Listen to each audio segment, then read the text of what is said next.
there's a bunch of things that come to their head. Like, oh, I'm going to give them free glasses. I'm going to give them free this and that. That's great in theory, but if you think about this, if this was really happening and you're building your practice on giving away free stuff, how is that a business model?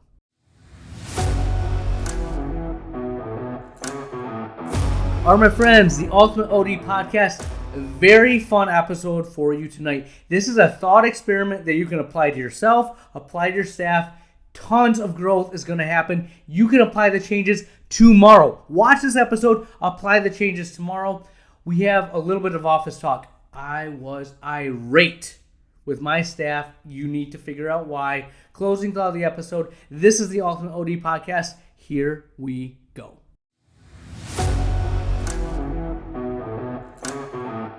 All right, friends, welcome to the Ultimate OD Podcast. Thank you for all the shout outs that you guys have been giving us, the likes on Facebook, Instagram. Please continue to send me emails, drlily@theultimateod.com. I love hearing from you. There is a massive amount of you out there that want to get better. I want to help you get better. I want to get better myself. Iron sharpens iron. We keep making each other grow. So reach out and we can collaborate and make ourselves better. Also, I'm trying to be much more active on Twitter. Yes, Twitter, the angry bird that is now X. I don't know what you call it, but that's the platform I like to be on. I can just easily put my thoughts out there, all still in the same context of private practice optometry, what's going through my head, how I'm trying to get better. It's a look inside my head. It might be good, might be bad, but if you're on that platform, give us a follow. We love it. I love it. And we'll continue to go from there. Also, just a friendly reminder, Vision Expo West, end of September. I will be there. Ton of classes. Whenever I go to that conference, my goal is to stimulate growth, to go to classes that I think have a potential to help me be better at business or help me add a niche or a specialty or do something different.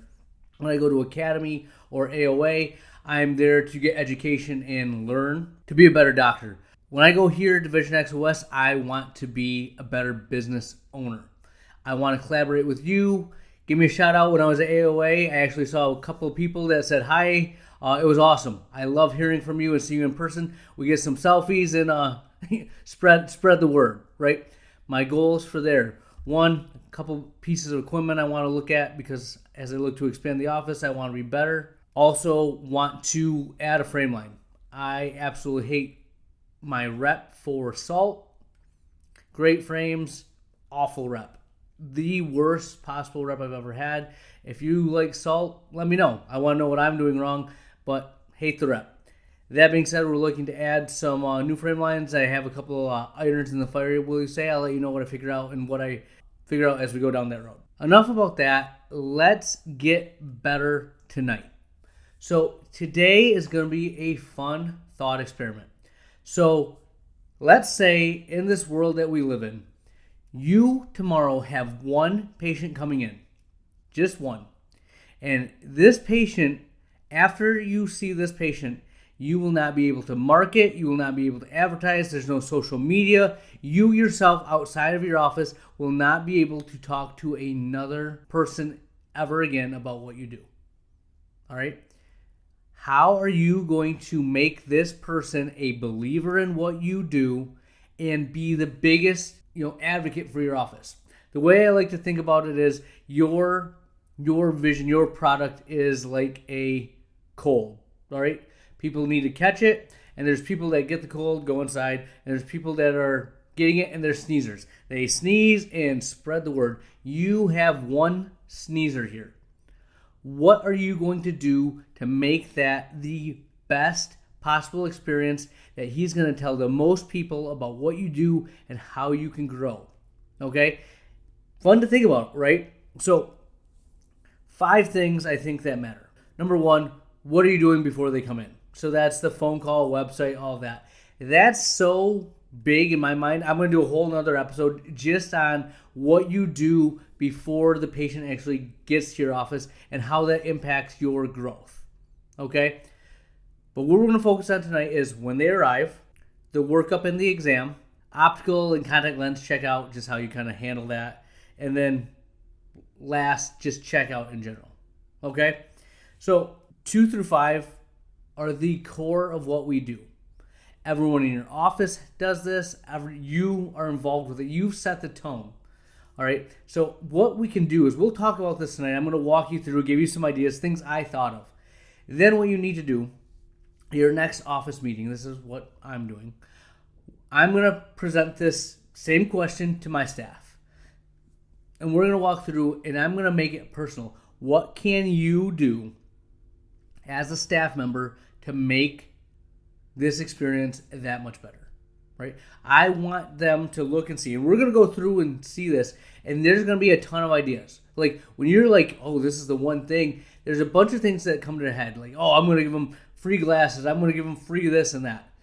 That's great in theory, but if you think about this, if this was really happening and you're building your practice on giving away free stuff, how is that a business model? It's not, right? They're going to tell other people are going to come, and if they don't get free, you've let them down. So that is excluded, all right? There's a couple of things that we'll put in there that seem out of this, whatever. This is a blue sky, blue, whatever, white canvas, I don't care what you call it. Think outside the box.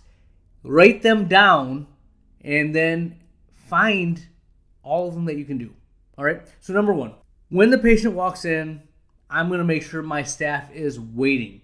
They know exactly when he's coming in, and they're going to know his name.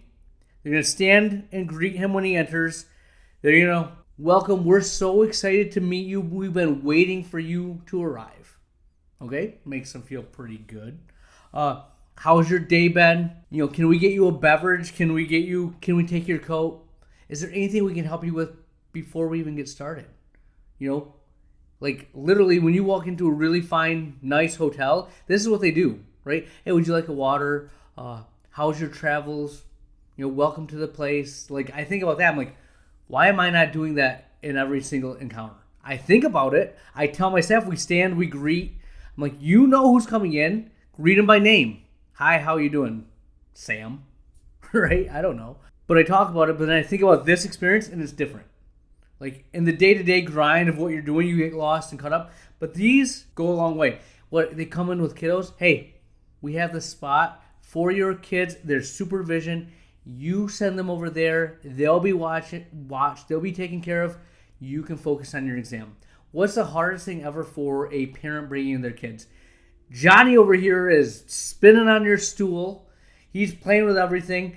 The mom or the dad is like trying to look at the screen and tell you one or two is more clear. And Johnny's just running around the room in circles and they're half distracted. Half the time, it's just not the great experience, right? So give that, right? That's something that would be welcomed if you were bringing someone in. I think I know my wife and me, if we brought a bunch of our kids in there, that would be welcomed, right? And then, like I said, one of the staff members will recap. So we have you in here today. We've pulled your VSP insurance. We know that you are here to look at glasses. Were you thinking about X, Y, or Z? Kind of give them a little list of things that you do. We do treat dry eye, whatnot. Just kind of give a lay of the land, set the tone for what you're doing. All right? So that's when they come in. When they do the workup, the tech is going to bring them in, greet my name. Sam, hi, welcome to the office. Come on, follow me this way. Here, have a seat there. So tell me, what brings you in today? Figuring out what their needs are. Is there anything that we can answer for you or any questions that you have that you want answered? Right? Step one, set the tone. Make sure what they're here for is going to get accomplished. You do the workup, you do all the things. I'll tell you this right now, if this is my one patient, my workup's getting a little more intense. We're going to do, the vision, we'll do pressure. They're going to get an OCT, we're going to get photos. As they go by every piece of equipment, they're going to get my biography. Oh, this is our axial length machine. We have kids that get a lot of myopia. We have ways to control it. That measures the length of the eye. They're going to get the tour as we go through everything. Just little things we're going to mention that this is what we do. This test that we're doing is a scan of the back of your eye. It's going to help us identify any macular degeneration, help us identify glaucoma. We like to take a picture because although the doctor's going to look and examine your eyes, a picture's worth 1,000 words. It's a still photo that we can compare year after year after year to make sure there's no changes. The doctor can write it down, he can take notes, but the picture is going to tell us the whole story, right? We're going to get very elaborate in that workup. We're going to make sure that they get the 5-star, they get everything there, and then we're going to tell them about why we're doing it. Now that probably comp a lot of that. That's our ocular health and wellness that we do at our office. If we find something, we'll reschedule you back and we'll do a little bit more thorough investigation of what's going on. Okay? So you figure out why they're here. You gave them the tour of the office, if you will, the tour, right? They're going through, they're getting the exam, but they're getting an explanation. That tech knows what you do and how to explain it to patients, right? Just think about that staff education. How can you get your staff to be better? You have to be able to explain these things in a way they can understand one thing about each machine. That helps, right? We're not telling them to be, a savant or the eye doctor that knows everything. But you know how many great waiters and waitresses at restaurants have that menu memorized? They know every little thing on there. Why is that any different with what we do? I always like to think of the food service industry, restaurants, because you know what? They pride themselves in amazing customer service at that 5-star experience, the ones that you tell your friends about. When they come in for the exam, I'm going to get my hand off, I'm going to get the report from my tech. The first thing I do when I go in there, I'm going to address their main questions. I'm not going to get into my stuff. I'm going to take care of them first. Let me do this, this, and this. Hey, I know you have a question about why your eyes are watering. When I do the exam and I look at the health of your eyes, that's the first thing I'm going to look at, and I will give you answers. I just don't want to shine bright lights in your eye right now until we've checked your eyes for your contact lens prescription, for your glasses prescription. Okay, they can understand that. But they know I'm attuned to what's going on, what their main needs are. As I go through the exam, I'm going to let them know what I'm finding, how there's a difference. But I'm going to explain after I do everything. I look at your optic nerve. I'm checking for glaucoma, checking for macular degeneration, looking at your lids and lashes. These are things that I check in every one of my exams. Everyone in the SLAMP is doing the same thing. But you know what? If I'm telling you about it, I now have given them a better exam because no one else has ever said it before. Simple. Do you do that now? You do this in this experience, right? You want them to tell everyone they know that doctor was the most thorough eye doctor I've ever seen in my life. He was looking at things I didn't even know existed. And then he showed me the technology. He explained my photos. He explained my scans. That's the doctor I want to see going forward. I'm going to tell everyone. I want my mom to go here. She has these things going on. She needs to see this, right? That's how you build that following. That's how you build that, cachet with that one patient, right? Also, throughout there, I'm going to give my recommendations, my prescriptions. These are what I want you to get for glasses. I know you work on multiple screens. The Progressive is amazing. You need a dedicated pair of computer glasses. You have macular degeneration or your family history of macular degeneration. We want you to get the non-glare coating that blocks UV, but you still need a pair of sunglasses, right? I'm going to give them all these things, let them know they can get a specific pair of glasses for every situation. When I'm giving them their contact lenses, if they're in for a contact lens exam, letting them know these are the technologies we use. This is why I use them. This is the best lens on the market. For your situation, for your circumstances, this is why I recommend this lens. Again, customizing it to their experience and giving them exactly what they want. Right? Again, think about this. These are things that you could be doing on a day-to-day basis, but you're probably not because you're busy. You have to get to the next patient. Right? Oh, you've seen Mrs. Jones for years. You don't need to put on go the extra mile. Right? You have one patient. They have to spread the word for you. You're going to do this. Mrs. Jones, who's coming to you for the past decade, still wants to tell people about you. Tell them about the latest technologies. Don't sell yourself short. I was telling my office today, one of my superpowers, one of the things that I think I do better than most of the people on this world is I can handle the routine, the mundane. I give eye exams after eye exams after eye exams. My kids can be in the hospital. I can get no sleep. I can be sick. And I can come in and I can give that same routine exam, have energy, love what I'm doing, and do it on a consistent basis. Like, I thought that was just how it is. Like, you show up, you do what you can. People go nuts doing the same thing over and over again. I love Groundhog's Day. Bring me in, set them up, I'll knock them down. Right? Make sure that you are beating the drum that matters. right? Whatever you can get out there that's going to help spread the word, grow your office the way you want, you have to hit that every single time. Okay? Now, when they get into optical, there's a lot of things you can do in there, but again, the optician's going to have tons of energy. Show them as many frames as possible. Let them know the vast array. Tell them the story of the brand, why you have this line in there. If you are just randomly picking out frames and you don't have a story, it's not going to resonate with them. People remember stories. People remember, not what you say, but how you made them feel. How are you making them feel in that experience? Your optician just needs to have a ton of energy, a ton of education, but it's going to be fun. There's absolutely no rush whatsoever.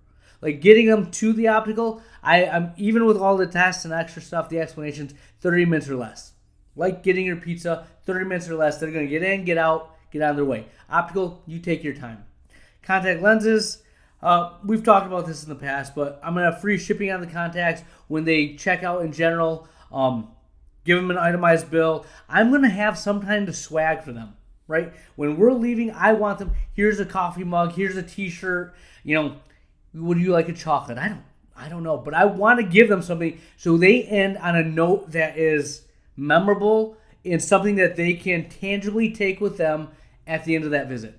One of the worst things about what we do in this business is they pay $500, $600, $700, thousands of dollars, and they leave and they have to wait 5 to 7 days to get their stuff. What are you going to give them that moment, that day that they can leave with, that is in their hands tangibly, that they can tell someone else about? Hey, I got a AirPods. I got a mug or one of these Yeti cups. I don't know what it is, but what's going to be memorable? What's going to make a difference? Right? Now take a look and look at everything we looked at. And again, these are my takes on things. There's a bunch of other things that we could do. I could have talked to you for hours about what the exam is going to look like. I could have talked to you for hours about what that entering experience, what your staff's going to do. This is what you need to do because you have your brand and your culture. Everything's going to be different, but how are you going to convey that? Why are you not doing these things now? This is the lowest hanging fruit I can give you to improve your office right away. Tomorrow you can do this and just keep on doing it, right? Low hanging fruit. There's no real monetary investment. Obviously, the things, the swag, all that. But you giving them a better experience, that's you just carrying 5 to 10% more. Do that, right? Also, don't forget your staff's role in this. They need to be included. They need to have ownership. Let them know. Say, the money you get for your paycheck, the food you put on your family's table, is dependent on you making sure this person talks about everything they had, the experience they had in our office. What are you going to do? And have them answer it honestly and see what they come up with. You'll be surprised. I guarantee they're going to come up with things that they could do they just haven't told you about. That's how you have a team. That's how you have your culture. That's what I want you to know. In the comments below, send me an email. I don't care how you do it. What are the 3 best ideas that you came up with doing this exercise, and are you implementing them tomorrow? Let me know. We'll have more for you next week.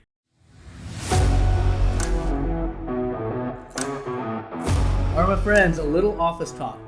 So I've been trying to build a culture. I've been trying to build my team to get them to be a cohesive unit that is just functional without me.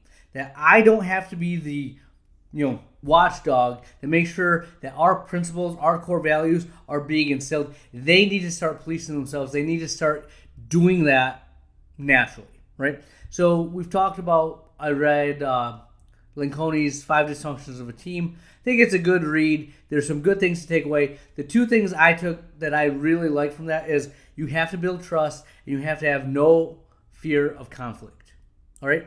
So I went through some exercises with the staff. We just shared, there's a list of questions like your first job, your worst job, tell us about your family, do you have any siblings, what high school did you go to, what's your hometown, what's one of your hardest or craziest childhood experiences. Do that, and it's amazing. It was really enlightening. Our staff ate it up. Now, that's all great, fun, and good. You do it, and you feel great for a day, But what happens when the weekend hits and then you come back? Are you still there? So we're beating that drum. We're still emphasizing we need to trust each other. How do we develop trust, right? And then I emphasize the fear of conflict.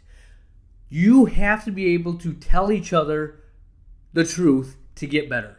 You don't grow without a little pain. You don't grow without honest, open feedback. You can't get honest, open feedback, criticism, without trust, because then it turns into a vicious cycle, right?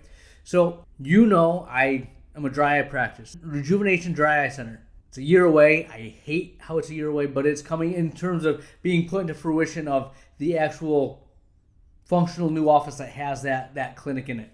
We're using it right now, and we are a dry eye center operating. So it's here, but it could be better, and I'll share that with you. When we build this new office, I'm going to take pictures. I'm going to share the journey with you because, honestly, I've done it 2 times before.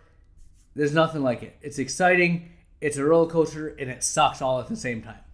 I want a Misery Loves Company. Help me along this way and give me some boostums. But that being said, I'm a dry eye office.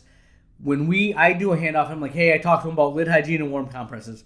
Make sure you talk to him this. We've emphasized this, like to talk with the myobiome glands, to show them pictures, to talk about this first. What the tea tree foam cleanser does, what the Avenova hypochlorous acid spray does. Well, my staff member, she's doing great. She's in the Optical and she's talking to her, picks out the glasses, and then she looks at the sheet that we give them, the handout I gave them, and she goes, Dr. Lilly showed you that, right? Do you want to buy anything? No? All right. And moved on. And I don't swear on this podcast. I don't swear. But I was big 4-letter word, irate. Out of my mind. Are you kidding me? That's the effort that you're going to give? That's what we're going to do? I was pissed. Still am pissed. I'm still angry about it. I stewed on it all night. And I'm like, I could make a whole meeting about this, or I could address it right away. Address it right away. So I walked in, our morning huddle. First thing I talked about what I told you guys earlier in this podcast. What's my superpower? I think one of our core values, we have care, quality, timeliness, expertise. I'm adding a 5th one. 5 pillars of Family Vision Optical Rejuvenation Dry Eye Center: consistency, right? I wanted to say we do the boring work, but that boring and whatnot is not a great feel for a staff culture. Consistency. We show up and we do the work. And I said you don't have to do great work. If you do consistent work every day, that will be appreciated. The patients will love it. They hate it when there's a high or low. They don't know what to expect. People hate change. They want consistency and what they get. Even if it's not the absolute best. If it's consistently good, that does something. Now again, that's a different thing that we'll talk about. How can you have wows in there? We want to be great at certain things, but to show up every day and be consistently good is something. That's all I want from my staff. And we'll talk about this as I close my closing thought. I talked about that. And then with you guys, you have to answer the phone. You have to check in the frames. You have to do the workups. You have to consistently explain dry eye in this, right? And they're like, yeah. I go, well, we had a staff member yesterday that did this. And I go, they said, hey, he talked to me about that, right? Do you want to buy anything? And their eyes just big. I'm like, how many of you think that's what we do? That's our culture. Not a single one raised their hand. I'm like, great. All of you know what's wrong. Now, how many of you see that happen and say something? Not a single. I knew that would be the response. I go, not a single one of you. Right? Remember how we talked about trust and then fear of conflict? This is our core. This is what we stand for. This is what we do. We talk about every single day. And you heard that and you wouldn't say, hey, that's kind of not what we do. We need to explain that better. I go, that's where we take trust and we make it part of what we do. I looked at my manager and said, you guys are having trouble doing this. That's where I say we can't have a fear of conflict because we trust each other. If we're going to be a team that succeeds and does what we need to do, there cannot be a fear of conflict, of addressing that when someone's dropping the ball. Am I going to get a result of it? I don't know, but I'm still pissed, and I'm not going to let that go. Right? You guys want to be a great office with a great environment and stuff. But you know what? We need patients to do that. Patients drive everything we do. We need to give them the experience they need. You need to make your standard that much higher so everyone succeeds. A rising tide raises all ships. All of us are better if we all do better work. We'll see if they're accountable, but that's kind of what's on my head, and I'm still stinking angry. How would you guys have handled that? What would you have done if you saw that happen? I'll tell you this though, I pulled that staff member aside because I'm not afraid of conflict. Sucks because I'm the boss. So of course, if someone's going to call me out, that takes a little bit of different, right? So I'm in a different position. But I need the peers, the contemporaries, to hold each other accountable, hold each other to that standard that we set. I'm going to start saying that when we start off the day. Hold each other to the standards that we believe in. Period, flat, full stop. Right? Easy for me to say, easy for me to have it, but I pulled her aside, I was like, and I didn't get mad. I was like, hey, that's what you said. We didn't train you to do that. At no point is that acceptable. She understood. And when I talked about it, I didn't call anyone out. I'm not trying to make anyone feel bad. But this is illustrating the point of what I want, and you guys have to see it. So that's what I have for you. We'll have more next week.